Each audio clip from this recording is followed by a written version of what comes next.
Putri Isnari dan Abdul Aziz gelar pesta mewah souvenirnya payung murah di Cibir.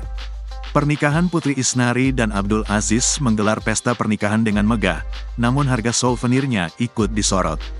Pernikahan Putri Isnari dan Abdul Aziz tak lepas dari sorotan warganet, apalagi soal souvenirnya yang terbilang murah.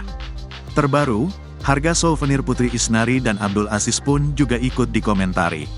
Melansir dari laman Instagram @a.d.a_souvenir project pada Sabtu, tanggal 27 April tahun 2024, mengunggah isi percakapannya dengan Putri Isnari.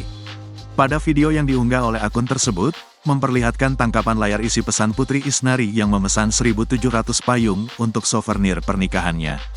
Souvenir tersebut dikemas dalam softbox berwarna putih.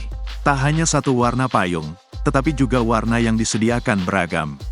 Mulai dari pink, ungu, hijau dan hitam yang dibanderol dengan harga Rp36.000 per payung.